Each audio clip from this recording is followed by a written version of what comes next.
जय हिंद फ्रेंड्स। तो जैसा कि आप लोगों को पता है कि Bihar SSC second inter level 10+2 की भर्ती आई हुई है, जिसमें 12,000 प्लस पद हैं।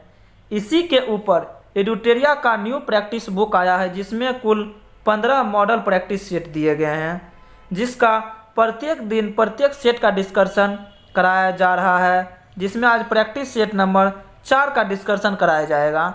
तो यदि इसका आंसर आपको पहले से मालूम हो तो आप कमेंट बॉक्स में कमेंट कर सकते हैं और अंत में अपना स्कोर कमेंट बॉक्स में कमेंट कर सकते हैं।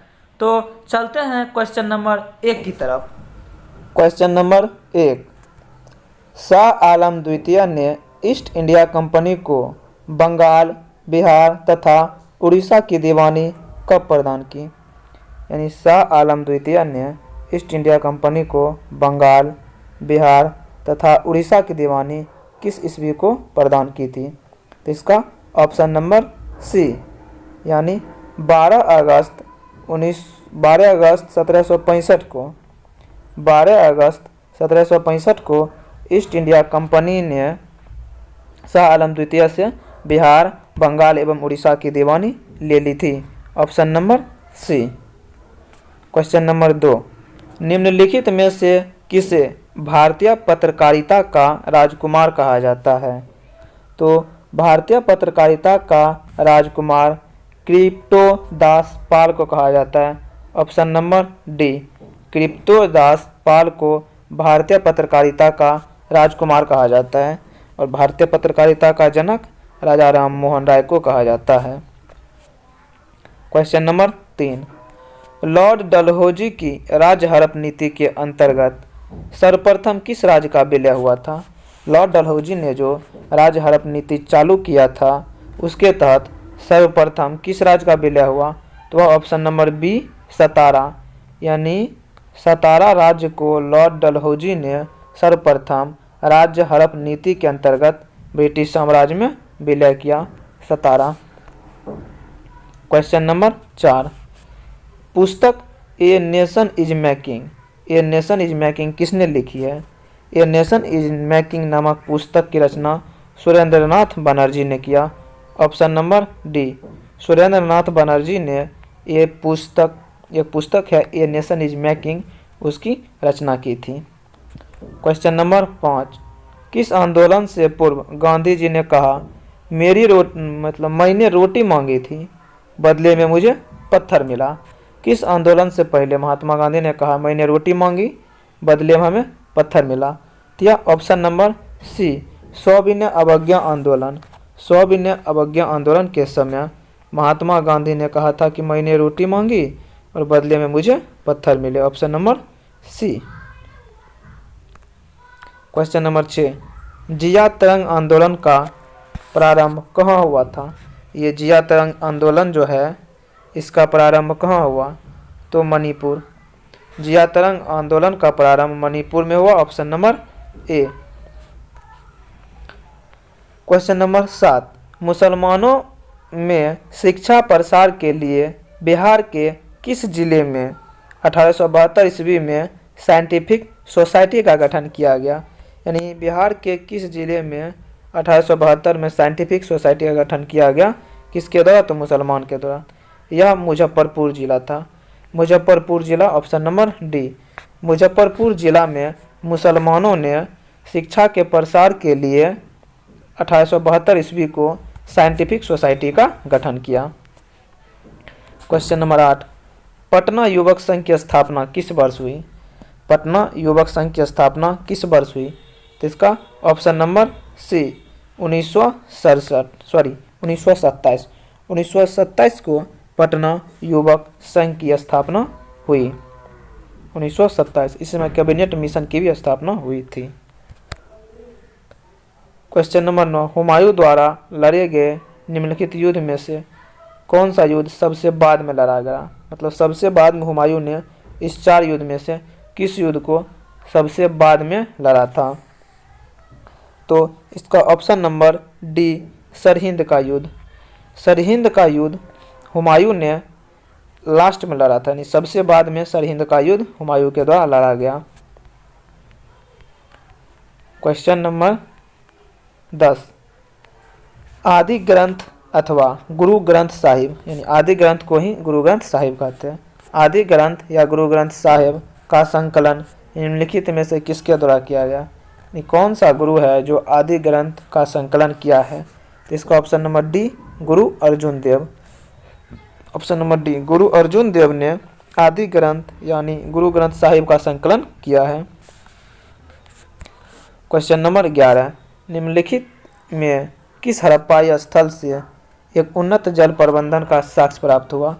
कौन सा हड़प्पा स्थल है जहां से उन्नत जल प्रबंधन का साक्ष्य प्राप्त हुआ है? तो वह है option number B, Dholavira. Option number B, Dholavira से उन्नत जल प्रबंधन का साक्ष्य प्राप्त हुआ है। निम्नलिखित में से किसने समुद्रगुप्त को भारत का नेपोलियन कहा? कौन है जो समुद्रगुप्त को भारत का नेपोलियन कहा गया है? तो Vincent Smith. Option number C, Vincent Smith ने नेपोलियन यानी भारत का नेपोलियन समुद्रगुप्त को कहा है। निम्नलिखित में कौन सा कथन असत्य है? यानी यहाँ नीचे 4 कथन दिए गए हैं बौद्ध धर्म के बारे में, उनमें से कौन सा कथन है जो असत्य है? बौद्ध धर्म में आत्मा की मान्यता नहीं थी, ये तो सत्य है। बौद्ध धर्म में पुनर्जन्म की मान्यता थी, ये भी सत्य है। बौद्ध धर्म में संघ में प्रस्ताव के पाठ को अनुशासन कहा जाता था, ये भी सत्य है। बौद्ध धर्म में संघ की सदस्यता राज्य के सेवक, चोर, दास एवं रोगी व्यक्ति को भी प्रदान की जाती थी, यह असत्य है। यानी राजा के सेवक, चोर, दास एवं रोगी व्यक्ति को प्रदान नहीं की जाती थी बौद्ध धर्म के संघ की सदस्यता। तो ऑप्शन नंबर डी यानी ऑप्शन नंबर डी है जो कि गलत है बौद्ध धर्म के बारे में, बाकी ए बी सी तीनों सही है। क्वेश्चन नंबर 14, संविधान सभा की अंतिम बैठक कब हुई? संविधान सभा का जो है ना अंतिम बैठक कब हुआ था? तो संविधान सभा की अंतिम बैठक 24 जनवरी 1950 को हुआ था। संविधान सभा का अंतिम बैठक 24 जनवरी 1950 को हुआ था, यानी ऑप्शन नंबर बी 24 जनवरी 1950। क्वेश्चन नंबर 15, क्वेश्चन नंबर 15, इसमें कहा जा रहा है कि लोकसभा में कितनी सीटें अनुसूचित जाति और अनुसूचित जनजाति के प्रतिनिधित्व के लिए आरक्षित हैं? यानी लोकसभा में कितना सीट जो अनुसूचित जाति एवं अनुसूचित जनजाति के लिए प्रतिनिधित्व किया गया है? तो दोनों मिला के 131 सीट। ऑप्शन नंबर ए 131 सीट है लोकसभा में जो कि अनुसूचित जाति एवं अनुसूचित जनजाति के लिए आरक्षित हैं। अनुसूचित जाति के लिए कुल सीट है 84 और अनुसूचित जनजाति के लिए 47। अनुसूचित जाति के लिए यानी SC के लिए 84 और ST के लिए 47 जोड़िएगा तो 131 पूर जाएगा। ऑप्शन नंबर ए 131। राष्ट्रीय पेंशन प्रणाली NPS निजी क्षेत्र के अंतर्गत NPS से जुड़ने की अधिकतम आयु कितना है? राष्ट्रीय पेंशन प्रणाली जो है निजी क्षेत्र के अंतर्गत NPS से जुड़ने का अधिकतम आयु, यह अधिकतम आयु अब 65 वर्ष हो गई है। ऑप्शन नंबर सी 65 वर्ष अधिकतम आयु है NPS से जुड़ने की। क्वेश्चन नंबर 17, निम्नलिखित में से कौन सा एक पंचशील सिद्धांत नहीं था? ये पंचशील समझौता जो दिल्ली में हुआ था इसमें कौन सा नहीं है? तो शांतिपूर्ण सह अस्तित्व ये था पंचशील समझौता में। क्षेत्रीय अखंडता के लिए पारिश्रमिक सम्मान यही भी था। नाभिकीय निवारण ये नहीं था। आंतरिक मामले में हस्तक्षेप लिखा यानी ये था। वो हस्तक्षेप मतलब हस्तक्षेप नहीं करेगा, यानी option number C. Option number C जो नाभिकीय निवारण है यह पंचशील सिद्धांत में नहीं था। क्वेश्चन नंबर 18, संविधान सभा के उपाध्यक्ष थे, यानी संविधान सभा के उपाध्यक्ष कौन थे? तो संविधान सभा के उपाध्यक्ष डॉक्टर HC मुखर्जी थे। Option number B doctor HC Mukherjee. संविधान सभा के अध्यक्ष डॉक्टर राजेंद्र प्रसाद थे और उपाध्यक्ष HC मुखर्जी, और अस्थायी अध्यक्ष थे सच्चिदानंद सिन्हा। केंद्रीय और प्रांतीय विधान परिषद में केंद्रीय और प्रांतीय विधान परिषद में सदस्य के अनुपूरक प्रश्न पूछने का अधिकार किस अधिनियम के माध्यम से मिला है? केंद्रीय और प्रांतीय विधान परिषद है ना, उसमें सदस्यों को अनुपूरक प्रश्न पूछने का अधिकार कौन सा संविधान अधिनियम के माध्यम से दिया गया है? तो यह था भारत परिषद अधिनियम 1909। ऑप्शन नंबर सी, भारत परिषद अधिनियम 1909 के द्वारा यह कहा गया कि केंद्र और प्रांत में विधान परिषद के सदस्य को अनुपूरक प्रश्न पूछने का अधिकार रहेगा। क्वेश्चन नंबर 20, संसद सदस्यों की निर्भरता अयोग्यता के प्रश्न पर निर्णय लेता है।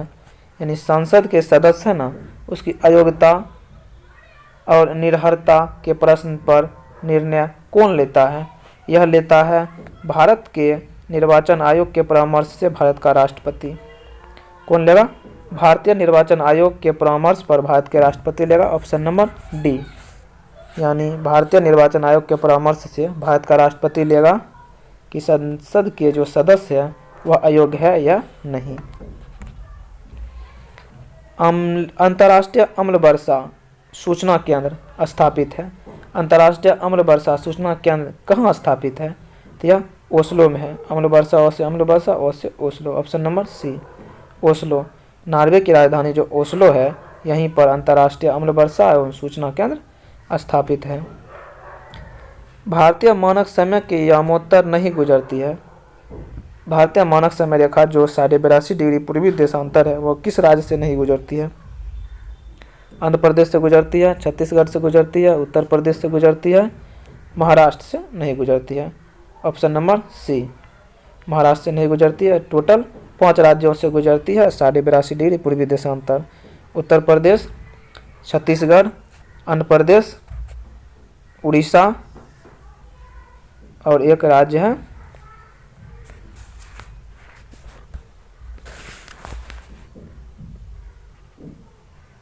मध्य प्रदेश। यानी उत्तर प्रदेश, मध्य प्रदेश, छत्तीसगढ़, उड़ीसा और आंध्र प्रदेश 5 राज्य से मानक समय रेखा गुजरती है। कौन से भारतीय राज्य की अधिकतम सीमा म्यांमार से स्पर्श करती है? यानी भारतीय राज्य कौन सा है जो म्यांमार से ज़्यादा स्पर्श करता है? तो Arunachal Pradesh. Option number B, Arunachal Pradesh की सीमा म्यांमार के साथ ज़्यादा स्पर्श करती है। क्वेश्चन नंबर 24, निम्नलिखित में से दक्षिण भारत की सबसे ऊंची चोटी कौन सी है? यह अन्नामुडी है। ऑप्शन नंबर ए, दक्षिण भारत की सर्वोच्च चोटी अन्नामुडी है। मंदाकिनी नदी किस जल प्रवाह अथवा मुख्य नदी से संबंधित है? यानी मंदाकिनी नदी का जो पानी है किस मुख्य नदी में जाके मिलती है? तो वह अलकनंदा। 25 का ए, अलकनंदा नदी में जाके मंदाकिनी नदी का जो है ना पानी मिल जाती है। Option number A. Question number 26, निम्नलिखित में से कौन सा जलप्रपात नर्मदा नदी पर नहीं है? यानी कौन सा जलप्रपात है जो नर्मदा नदी पर नहीं है? ठीक, तो यह है भालकुंड जलप्रपात। बी, भालकुंड जलप्रपात ऐसा जलप्रपात है जो नर्मदा नदी पर नहीं है। कपिल धारा, दुग्ध धारा एवं भैराघाट ये तीनों नर्मदा नदी पर है और भालकुंड जलप्रपात यह बीना नदी पर है। क्वेश्चन नंबर 27, कौन सा राज्य समूह भाखड़ा नांगल परियोजना से जल प्राप्त करता है? तो इस 4 राज्यों का समूह दिया गया, इसमें कौन सा राज्य का समूह है जो भाखड़ा नांगल परियोजना से जल प्राप्त करता है? तो इसका option number C, Haryana, Punjab और राजस्थान। हरियाणा, पंजाब और राजस्थान ये तीनों राज्य हैं जो कि भाखड़ा नांगल परियोजना से जल प्राप्त करता है। ऑप्शन नंबर सी। भारत में आर्थिक उदारीकरण शुरू हुआ। भारत में जो है ना आर्थिक उदारीकरण कब शुरू हुआ? तो ऑप्शन नंबर ए, औद्योगिक लाइसेंस नीति में वास्तविक बदलाव के कारण भारत में आर्थिक उदारीकरण शुरू हुआ है। क्वेश्चन नंबर 29, नीचे दिए गए क्रेडिट रेटिंग एजेंसी पर विचार कीजिए तथा उस कालानुक्रम व्यवस्थित कीजिए। सबसे पहले कौन सा रेटिंग एजेंसी आया, उसके बाद कौन सा रेटिंग एजेंसी आया, इसी के आधार पर विस्तार करना है। पहला CARE, इसका स्थापना 1993 में हुआ था। CARE का स्थापना 1993 और ICRA का स्थापना 1991 में हुआ। ICRA का स्थापना 1991 और CRISIL स्थापना 1987 में। तो सबसे पहले किसका 87 यानी 3, उसके बाद 2, उसके बाद 1, 3 2 1, ऑप्शन नंबर ए 3 2 1। सबसे पहले CRISIL ICRA CARE। निम्नलिखित युग्म में से कौन सा सही सुमेलित नहीं है, कौन सा युग्म है जो सही सुमेलित नहीं है। पहला है गोस्वामी समिति, यह औद्योगिक रुग्णता की समस्या, औद्योगिक रुग्णता की समस्या से संबंधित है, यानी पहला युग्म सही है। जानकी रमन समिति, यह शेयर घोटाला की जांच, ये भी सही है, शेयर घोटाले की जांच से संबंधित है। मल्होत्रा समिति, यह बीमा सुधार क्षेत्र से संबंधित है, ये भी सही है। तारापुर समिति, यह बैंक में ग्राहक सेवा से, यह संबंधित नहीं है, गलत दिया गया। तारापुर समिति, तारापुर समिति पूंजीगत खाते में रुपया की परिवर्तनशीलता से संबंधित है। तारापुर समिति पूंजीगत खाते में रुपया की परिवर्तनशीलता से संबंधित है, यह कथन गलत है, ऑप्शन नंबर डी। तो इसका ऑप्शन नंबर डी हो जाएगा। भारत में तृतीयक क्षेत्र में से नहीं है, मतलब तृतीयक क्षेत्र में कौन नहीं है, टर्सरी सेक्टर का। व्यापार एवं परिवहन यह तो है, परिवर्तन संचार बैंकिंग ये सब है, वानिकी एवं मत्स्यिकी यह नहीं है, यानी ऑप्शन नंबर सी केवल 3 यानी वानिकी एवं मत्स्यिकी यह तृतीयक क्षेत्र यानी टर्सरी सेक्टर में नहीं है, option number D. Question number 32, Bharat सरकार की राजकोषीय नीति का निम्न में से कौन सा उद्देश्य नहीं है। भारत सरकार का राजकोषीय नीति का कौन सा उद्देश्य नहीं है, तो इसका हो जाएगा अंतरराजकीय व्यापार का नियमन, ऑप्शन नंबर सी। अंतरराजकीय व्यापार का नियमन यह भारत सरकार की राजकोषीय नीति का उद्देश्य नहीं है। क्वेश्चन नंबर 33, भारत में खाद्य प्रबंधन का निम्न में से कौन सा उद्देश्य नहीं है। भारत में खाद्य का जो प्रबंधन होता है खाद्य पदार्थों का, उसमें कौन सा उद्देश्य नहीं है इस सभी का। खाद्यान्नों का विवरण यह तो है, खाद्यान्नों की खरीद भी करता है, खाद्यान्नों बफर स्टोर का रखरखाव करता है, खाद्यान्नों का निर्यात ये नहीं करता है, ऑप्शन नंबर डी। खाद्यान्नों का निर्यात यह भारत में खाद्य प्रबंधन का उद्देश्य नहीं है। 34, भारत में औद्योगिक क्षेत्र की उपलब्धि को मापने के लिए निम्न में से कौन सी संस्था औद्योगिक उत्पादन के सूचकांक को जारी करता है। भारतीय औद्योगिक क्षेत्र की उपलब्धि को मापने के लिए कौन सी संस्था औद्योगिक उत्पादन के सूचकांक को जारी करता है, तो यह सूचकांक कौन जारी करता है, केंद्रीय सांख्यिकी कार्यालय यानी CSO, ऑप्शन नंबर सी। केंद्रीय सांख्यिकी कार्यालय है ना, यानी CSO यही जारी करता है क्या चीज़, तो औद्योगिक क्षेत्र की उपलब्धि को मापने के लिए एक सूचकांक जारी करता है, ऑप्शन नंबर सी। भारत के बजट में किस वर्ष वस्तु लेन देन कर CTT प्रस्तुत किया गया, यानी भारत के जो बजट में वस्तु लेन देन के लिए CTT कब प्रस्तुत किया गया था, तो यह 13-14 के बजट में किया गया था, ऑप्शन नंबर ए। 13-14 के बजट में प्रस्तुत किया गया था वस्तु लेन देन का CTT। द्रोणाचार्य पुरस्कार जो खेल प्रशिक्षण क्षेत्र में दिया जाता है, इसका शुरुआत यानी द्रोणाचार्य पुरस्कार की शुरुआत कब से की गई है, तो यह 1985 से की गई है, ऑप्शन नंबर डी। 1985 से द्रोणाचार्य पुरस्कार की शुरुआत की गई है। क्वेश्चन नंबर 37, आकाशदीप, क्वेश्चन नंबर 37, आकाशदीप पुस्तक के लेखक कौन हैं? आकाशदीप पुस्तक के लेखक जयशंकर प्रसाद हैं। Option number B, Jaishankar Prasad ने आकाशदीप पुस्तक की रचना की है। और क्वेश्चन नंबर 38, केंद्रीय भवन निर्माण अनुसंधान संस्थान कहाँ स्थित है? तो केंद्रीय भवन निर्माण संस्थान या रुड़की में है। ऑप्शन नंबर ए, भवन निर्माण अनुसंधान संस्थान रुड़की। ऑप्शन नंबर ए। भारत की पहली बोलती फिल्म आलम आरा किस वर्ष प्रदर्शित हुई थी? पहली बोलती फिल्म जो है ना आलम आरा, यह किस वर्ष प्रस्तुत हुई गई, प्रदर्शित की गई थी? तो 1931 में, 1931 में। ऑप्शन नंबर सी, 1931 में भारत की पहली बोलती फिल्म जो आलम आरा है वह प्रस्तुत की गई थी।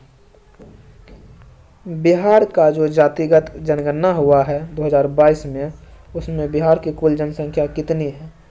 बिहार की जाति आधारित गणना 2022 के अनुसार बिहार की जनसंख्या 13,07,25,310 है। ऑप्शन नंबर बी, 13,07,25,310 जनसंख्या है। शांति के क्षेत्र में नोबेल पुरस्कार 23 हेतु किसे चुना गया है? नोबेल पुरस्कार 23 के लिए किसे चुना गया है? तो नरगिस मोहम्मदी को, नरगिस मोहम्मदी जो कि ईरान की है, इससे शांति के क्षेत्र के लिए 2023 का नोबेल पुरस्कार चुना गया है, यानी option number A. Question number 42, global gender index प्रतिवर्ष किस संस्था के द्वारा जारी किया जाता है? Global gender index, global gender index प्रत्येक वर्ष World Economic Forum, option number B, World Economic Forum के द्वारा हर वर्ष ग्लोबल जेंडर गैप इंडेक्स जारी किया जाता है। Option number B. एकता सैन्य अभ्यास 23, एकता सैन्य अभ्यास 23 किन दो देश के मध्य आयोजित किया गया था? तो भारत एवं मालदीव के बीच एकता सैन्य अभ्यास आयोजित किया गया था। Option number A. विश्व तंबाकू निषेध दिवस, विश्व तंबाकू निषेध दिवस 2023 का थीम यानी विषय क्या था? तो grow food no tobacco. Option number A, grow food no tobacco. Option number A विश्व तंबाकू निषेध दिवस 23 का थीम था। अर्जुन पुरस्कार से सम्मानित हुई है साक्षी कुमारी, इसका संबंध किस खेल से है? अर्जुन पुरस्कार 23 से सम्मानित साक्षी कुमारी का संबंध कबड्डी खेल से है। Option number B, kabaddi. Option number B यानी कबड्डी। साक्षी कुमारी कबड्डी खेलती थी जिसे अर्जुन पुरस्कार 2023 मिला है। 19वां G20 शिखर सम्मेलन का आयोजन कहाँ किया जाएगा? तो यह ब्राजील में किया जाएगा। 18वां भारत में और 19वां ब्राजील में किया जाएगा। ऑप्शन नंबर बी, 19वां G20 खेल ब्राजील में किया जाएगा। ऑस्ट्रेलियन ओपन में महिला एकल का खिताब किसने जीता? ऑस्ट्रेलियन ओपन में महिला एकल का खिताब आर्यन सबलंका ने जीता। Australian Aryna Sabalenka. Option number A, Aryna Sabalenka ने ऑस्ट्रेलियन ओपन 23 का की महिला एकल का खिताब जीता है।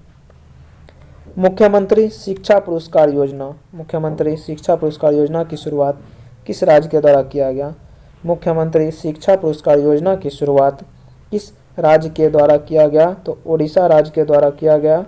Option number D, option number D, Odisha राज्य के द्वारा मुख्यमंत्री शिक्षा पुरस्कार योजना की शुरुआत किया गया है। न्यू डेवलपमेंट बैंक यानी एनडीबी का नया सदस्य कौन बना है? एनडीबी का नया सदस्य मिस्र बना है। ऑप्शन नंबर बी, मिस्र बना है। एनडीबी का नया सदस्य कौन बना है? तो मिस्र देश जो है ना एनडीबी का नया सदस्य बना है। NVS-01 उपग्रह किस प्रक्षेपण यान से प्रक्षेपित किया गया? NVS-01 यह GSLV F-12 नामक प्रक्षेपण यान से प्रक्षेपित किया गया है। ऑप्शन नंबर ए, NVS-01 उपग्रह को GSLV F-12 के प्रक्षेपण यान के द्वारा प्रक्षेपित किया गया। ऑप्शन नंबर ए। बोरेक्स, बोरेक्स निम्न में किस धातु का अयस्क है? बोरेक्स यह सोडियम धातु का अयस्क है। ऑप्शन नंबर ए, बोरेक्स सोडियम धातु का अयस्क है। न्यूट्रॉन, प्रोटॉन, इलेक्ट्रॉन और अल्फा कण। न्यूट्रॉन, प्रोटॉन, इलेक्ट्रॉन और अल्फा कण को समान गतिज ऊर्जा के साथ चल रहे हैं। कण को उसके वेग के बढ़ते क्रम में बताइए। इसकी गतिज ऊर्जा समान है तो उसका वेग का बताइए अंतर, किसका वेग ज़्यादा है किसका वेग कम है, यानी बढ़ते क्रम में कम से ज़्यादा की तरफ बताइए। तो इसका हो जाएगा सबसे कम अल्फा, उसके बाद न्यूट्रॉन, उसके बाद प्रोटॉन, उसके बाद इलेक्ट्रॉन। ऑप्शन नंबर ए। इसका वेग के बढ़ते क्रम का अनुपात है पहला अल्फा, ऑप्शन नंबर ए हो जाएगा अल्फा, उसके बाद न्यूट्रॉन, उसके बाद प्रोटॉन, उसके बाद इलेक्ट्रॉन। ये हो जाएगा इसके वेग के बढ़ते क्रम का अनुपात। Question number 53। श्यानता का गुण पाया जाता है, या श्यानता का गुण है ना, ये किस में पाया जाता है? तो द्रव एवं गैस दोनों में श्यानता के गुण पाए जाते हैं। Option number C. द्रव एवं गैस इस दोनों में श्यानता के गुण पाए जाते हैं। लाल रक्त कण आरबीसी का जीवन काल कितने दिनों का होता है? यानी आरबीसी का जीवन काल 20 से 120 दिनों का होता है। ऑप्शन नंबर सी। आरबीसी का जीवन काल 20 से 120 दिनों का होता है। ऑटो वाहनों में हाइड्रोलिक ब्रेक कार्य करते हैं। ऑटो वाहन में जो हाइड्रोलिक ब्रेक लगाए जाते हैं वह किस सिद्धांत पर कार्य करते हैं? तो पास्कल के सिद्धांत के अनुसार कार्य करते हैं। ऑप्शन नंबर ए। पास्कल के सिद्धांत के अनुसार ऑटो वाहनों में हाइड्रोलिक ब्रेक कार्य करते हैं। Question number 56। निम्नलिखित में से कौन एक अदिश राशि है? निम्नलिखित में से कौन अदिश राशि है? तो संवेग सदिश राशि, वेग सदिश राशि, कौन या संवेग सदिश राशि? ये केवल द्रव्यमान है। Option number C. केवल द्रव्यमान है जो कि एक अदिश राशि है। निम्न में से किसके कारण पृथ्वी सूर्य के चारों ओर चक्कर लगाती है? किसके कारण जो है ना पृथ्वी है ना सूर्य के चारों ओर चक्कर लगाती है? तो परिक्रमण गति के कारण। Option number B. परिक्रमण गति के कारण पृथ्वी सूर्य के चारों ओर चक्कर लगाती है। Option number B. सुमेलित कीजिए, यानी एक तरफ आविष्कार है एक आविष्कारक है। तो जी मार्कोनी ने रेडियो का आविष्कार किया है, जे अल्बेरर ने टेलीविज़न का आविष्कार किया है, ग्राहम बेल ने टेलीफोन का आविष्कार किया है और थॉमस अल्वा एडिसन ने ग्रामोफोन का आविष्कार किया है। यानी 1 2 3 4 ऑप्शन नंबर ए। 1 2 3 4 इसमें सब का सब मिला हुआ है। मार्कोनी रेडियो का, जे अल्बेयर टेलीविज़न का, ग्राहम बेल टेलीफोन का, अल्वा एडिसन ग्रामोफोन का। Question number 59। हाइड्रोजन गैस से भरा गुब्बारा के बारे में बोला गया। 4 वाक्य दिया। हाइड्रोजन गैस से भरा गुब्बारा वह सदैव हवा में उठता रहेगा? यह सत्य नहीं है। हवा में केवल गुब्बारा तब तक ही ऊपर उठता है जब उसका कुल भाग विस्थापित वायु के भार से बहुत कम हो। यह सत्य है। ऑप्शन नंबर बी हो जाएगा कि जो हाइड्रोजन से भरा गुब्बारा है वह तब तक ही ऊपर उठता है जब तक उसका कुल भार विस्थापित वायु के भार से बहुत कम हो। Option number B. Question number 60। अवतल दर्पण में प्रतिबिंब किस स्थिति में आभासी एवं सीधा रहेगा? अवतल दर्पण में किस स्थिति में आभासी एवं सीधा रहेगा प्रतिबिंब? तो जब वस्तु अवतल दर्पण के फोकस एवं ध्रुव के मध्य हो। Option number D. जब वस्तु अवतल दर्पण के फोकस एवं ध्रुव के मध्य होता है तब उस स्थिति में आभासी एवं सीधा प्रतिबिंब बनता है। Option number D. परिपथ में धारा है, धारा का मान पूछ रहा है कितना है? तो परिपथ में धारा का मान, तो धारा I बराबर V/R होता है। यहाँ V का मान दिया गया है 2 वोल्ट और R का मान यहाँ निकालना होगा। तो पहले इसमें ऊपर वाला इसको जब R का मान निकालिएगा यह आ जाएगा 4/3, क्योंकि 2 + 2 4 हो जाएगा, यानी 1/2 + 1/4 बराबर 4/3 आ जाएगा। तो यहाँ 4/3 से जब भाग करें देंगे तो 6/4 जिसका मान 1.5 होता है, 1.5 एम्पियर, यानी परिपथ में धारा 1.5 एम्पियर जाएगी। ऑप्शन नंबर ए। मोमबत्ती के हवा में जलने पर बनने वाला उत्पाद नहीं है। मोमबत्ती को जब हवा में जलाते हैं तो उसके द्वारा बनने वाला उत्पाद क्या नहीं है? तो नाइट्रोजन गैस नहीं बनेगा। जब मोमबत्ती को हम हवा में जलाएंगे तो नाइट्रोजन गैस नहीं बनेगा। ऑप्शन नंबर ए। कार्बन डाइऑक्साइड बनेगा, कार्बन मोनोऑक्साइड बन जाएगा, काली के रूप में कार्बन भी बनेगा। क्वेश्चन नंबर 63, दांत के जो ऊपर इनामेल होता है जो कि कैल्शियम फॉस्फेट का बना होता है, उसकी प्रकृति कैसी होती है? दांत के इनामेल में कैल्शियम फॉस्फेट की प्रकृति कैसी होती है?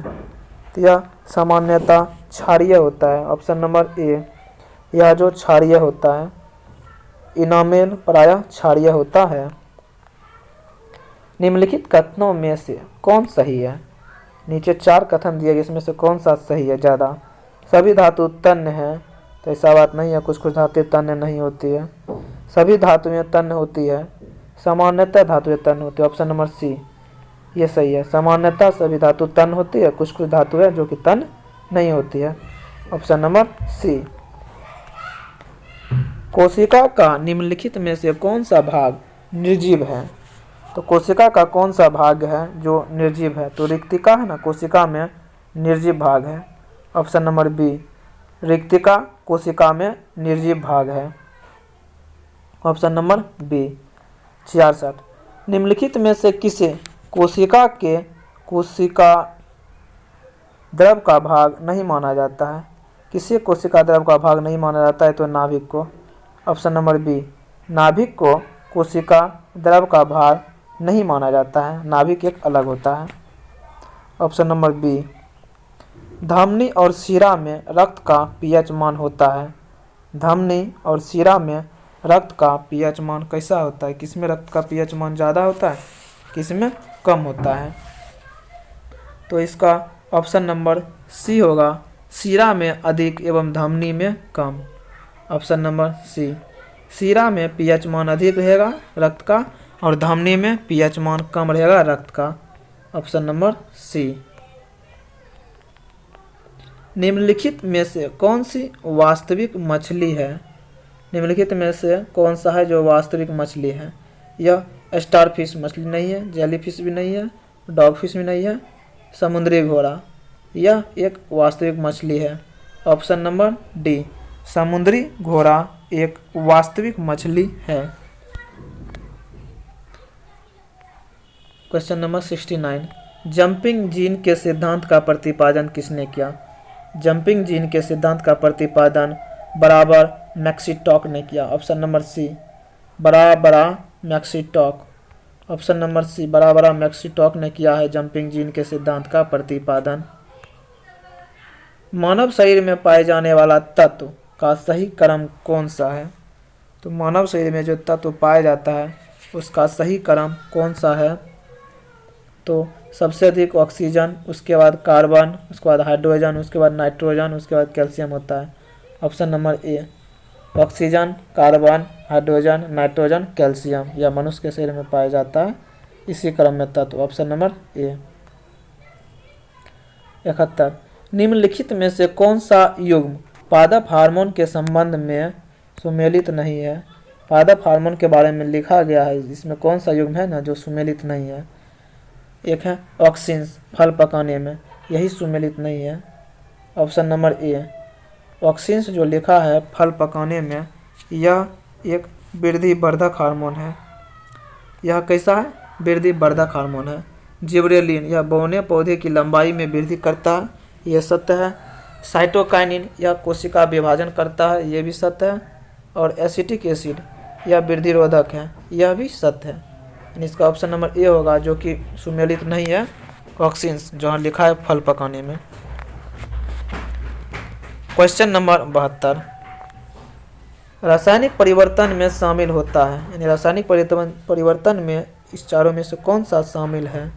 तो रासायनिक परिवर्तन में या तो ऊर्जा मुक्त होगी या ऊर्जा का अवशोषण होगा। ऑप्शन नंबर सी, दोनों में एक काम होता है, या तो ऊर्जा का अवशोषण होता है या ऊर्जा का मुक्ति होती है। ऑप्शन नंबर सी, रासायनिक परिवर्तन में अवशोषण या ऊर्जा की मुक्ति होगी। 73, जंग एक मिश्रण है। जंग क्या क्या चीज़ का मिश्रण है? जंग क्या क्या चीज़ का मिश्रण है? इसका होगा ऑप्शन नंबर सी, Fe2O3 और FeOH का होल 2। इस दो चीज़ का मिश्रण है जंग। Fe2O3 और FeOH का होल 3 का मिश्रण है जंग। ऑप्शन नंबर सी। स्मॉग किसका उदाहरण है? स्मॉग या किसका उदाहरण है? तो हवा में बिखरे धुआं और पानी का उदाहरण है स्मॉग। ऑप्शन नंबर डी, हवा में बिखरे धुआं एवं पानी का उदाहरण है स्मॉग। इनमें से कौन सा विद्युत का सर्वोत्तम चालक है? इस सभी में से कौन सा है जो विद्युत का सर्वोत्तम चालक है? साधारण जल, उबला हुआ जल, समुद्री जल, आसूत जल। तो इसमें समुद्री जल विद्युत का सबसे अच्छा चालक है। इस चार गो में से, इस चारों ऑप्शन में से समुद्री जल में विद्युत का चालन सबसे अच्छा होता है। Option number C. बाकी के मैथ और रीजनिंग का नेक्स्ट वीडियो में दिया जाएगा। धन्यवाद।